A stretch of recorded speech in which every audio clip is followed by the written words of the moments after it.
Hey guys, so I haven't been putting out any van build videos because my house is, we're doing some renovation on the yard, so it's a big mess, and plus I've been really busy working on my tiny home build. And what I did was I built a tiny home inside my relative's garage.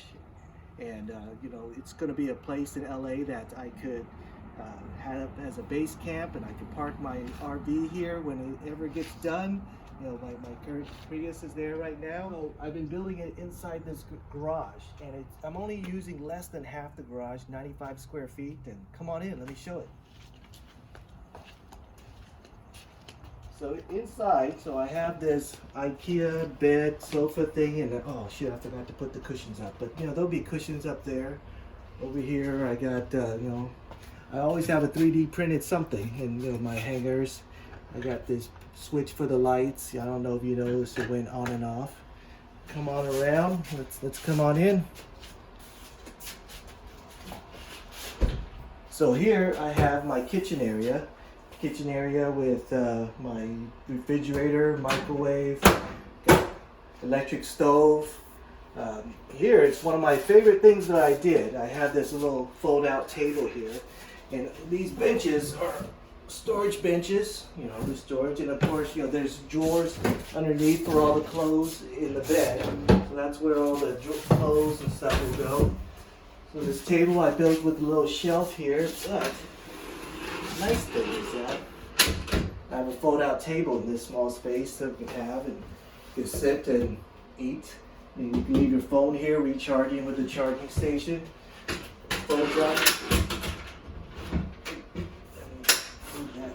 Away and stores away pretty nicely. So over here I have the bathroom.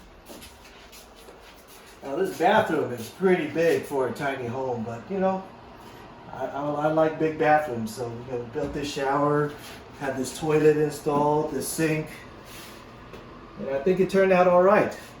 So all this, like I said, I used 95 square feet, and I know that because I bought around 98 square feet of flooring, but I have a little bit left. So it's about 95 square feet.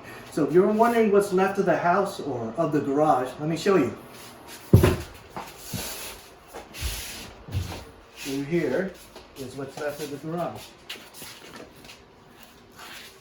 So you can see we built this, and we're still thinking about if I want to put drywall here or not.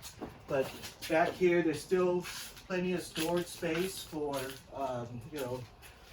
like right now there's a lawnmower. There's still a lot of room. There's still room for another car, no problem. Yes, the garage is a bit messy. And you can see, by judging by where the door is around the middle, so I'm using less than half the garage. So there's still plenty of garage space left to park and to store stuff. And one day we'll get a car back in here. So here's a up close of the sink. So what I did was I have this little bar top type sink, a little faucet, and a soap dispenser. So this was supposed to be a two-handle thing, but I just used a single handle faucet and a soap dispenser as in the other hole. And let me show you some of the plumbing. Down here, there's the plumbing I did, and then I had to add the sewage and hot and cold water installed. And yeah, that's the most expensive part of my build for sure, is hiring a plumber to do that routing. The backsplash is just this, this stick-on backsplash that you could get at the Home Depot, and I think it looks pretty good. It's not a ceramic tile or anything like that. This cabinet, I got an IKEA cabinet that's a corner cabinet, and I kind of modified it quite a bit to make it work in this space. One, it originally came out to like here, so I had to chop it down and kind of fashion my own things. I have this microwave and refrigerator, which was about an inch and a half too high. So the original cabinet top came out to here. So, I had to put a spacer. I cut it up and put a spacer to make it fit. So that's another modification I had to do. You know, I had to chop it. And this didn't come with a sinkhole, of course, so I had to cut the sinkhole. And this was supposed to be a corner cabinet, so this was a solid piece, but I took the door that was supposed to be for this side and I put it over here so that we could have the refrigerator and the microwave here, and it fits perfectly. You know, with some modifications, it fits perfectly. Over here is electric grill, and I'll leave a link, Amazon links to the things that I bought here in the electric grill. I drilled a hole, you know, just like an office type plug hole. And this is supposed to be heat resistant and waterproof. Up here we have my ventilation. Ventilation, again, another 30-inch ventilation I got from Amazon. This is another IKEA cabinet that I have. It just goes vent and I vent it out. I'll show you where that goes in a little bit. You know, that's really important in such a small space that we have good ventilation. So going into the bathroom. A little bit more details. Okay, the cheapest Home Depot sink I could find. That's that. This shower is basically the cheapest Home Depot corner shower that I could find also. You know, the shower I did myself, and I still haven't cleaned the floors yet. You can see there's still some debris, but I'm tired and I don't want to clean it up right now. Another Home Depot sink, and one thing I like about this sink, if you look at the sink, it's very shallow, and that allows for a lot more cabinet space down here. So a normal sink, you know, would probably protrude down and, you know, limit your cabinet space.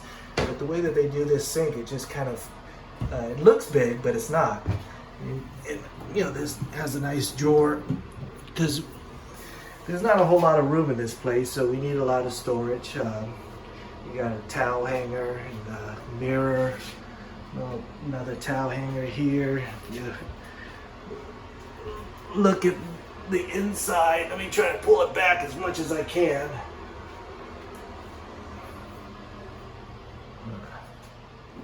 So that's the bathroom, and here it's my beloved table that I really like the way it uses space.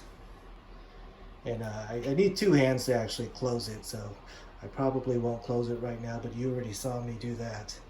The floors it's a vinyl floor, also Home Depot vinyl flooring. Doors, you know, pretty much everything you can get at Home Depot and Amazon. Oh yeah, and IKEA. The cabinet, IKEA. This bed is IKEA. Drawers, and you know, when you put the cushions in the back, it'll look like a sofa in the daytime. It's a day bed.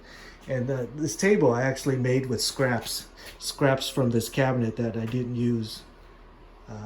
So table scraps to make a table. Isn't that interesting?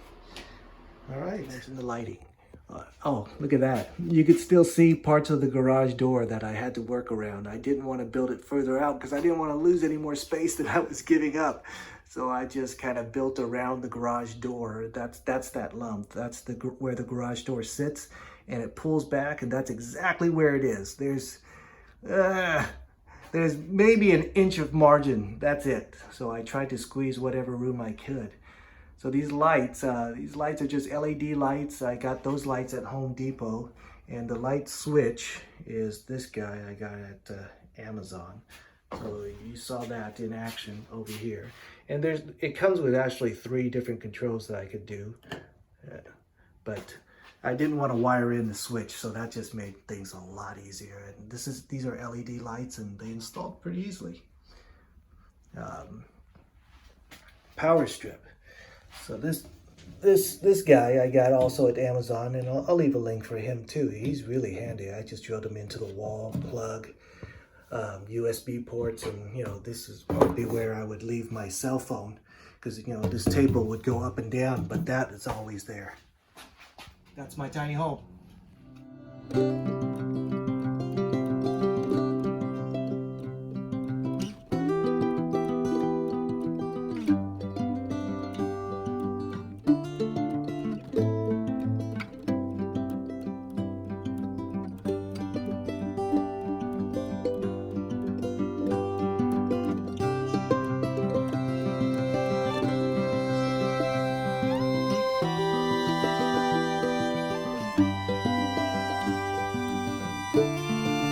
Bye.